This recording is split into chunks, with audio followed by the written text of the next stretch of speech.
बच्चों, आज हम लोग existence and non existence of limit को ग्राफ के थ्रू समझने की कोशिश करते हैं। जैसा कि मैंने आप लोगों को पहले ही बताया था कि लिमिट को इससे मतलब नहीं है कि हमारे घर में क्या हो रहा है, मींस लिमिट को इससे मतलब नहीं है कि पर्टिकुलर पॉइंट पर क्या हो रहा है। लिमिट को मतलब है उस पॉइंट के हल्का सा लेफ्ट में और उस पॉइंट के हल्का सा राइट में फंक्शन किस वैल्यू की तरफ अप्रोच कर रहा है। मींस लिमिट को मतलब है पड़ोसियों से। ये जो हम लोग LHL RHL left hand limit right hand limit कहते हैं, बेसिकली यही हमारे बाएं तरफ दाएं तरफ के पड़ोसी हैं। जैसा कि आप इस ग्राफ 1 में देख रहे होंगे, particular point x equal to a पर फंक्शनल वैल्यू यहां बैठे हंस रहा है। उस पॉइंट के हल्का सा लेफ्ट में अगर आप देखें तो ग्राफ L के पास जाने की कोशिश कर रहा है। इस पॉइंट के राइट में ग्राफ L के ही पास जाने की कोशिश कर रहा है। मींस पर्टिकुलर पॉइंट के हल्का सा लेफ्ट में हल्का सा राइट में दोनों तरफ से फंक्शन L की सेम वैल्यू की तरफ अप्रोच करने की कोशिश कर रहा है।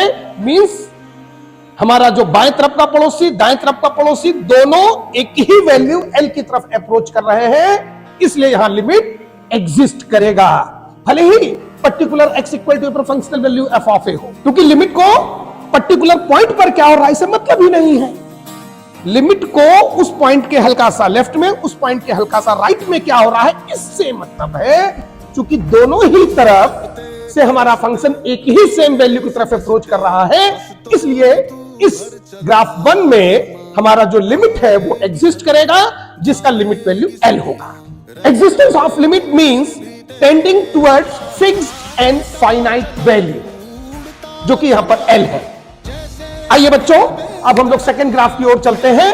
हमारे सेकंड ग्राफ में आप देख रहे होंगे कि particular point x equal to a पर function f of a value ले रहा है, लेकिन इस पॉइंट के हल्का सा लेफ्ट में वो L1 के पास जाने की कोशिश कर रहा है, इस पॉइंट के हल्का सा राइट में वो L2 के पास जाने की कोशिश कर रहा है।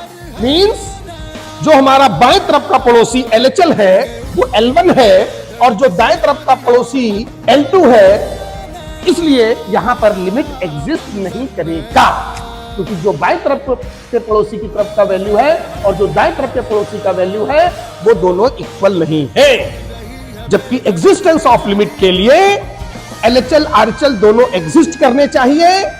मींस जो बाएं तरफ के पड़ोसी क्या हो रहा है वही दाएं तरफ के पड़ोसी क्या होना चाहिए, और वो एग्जिस्ट करने के साथ साथ इक्वल भी होने चाहिए, जो कि यहां पर नहीं हो रहा है। LHL L1 है, RHL L2 है, that's why limit does not exist।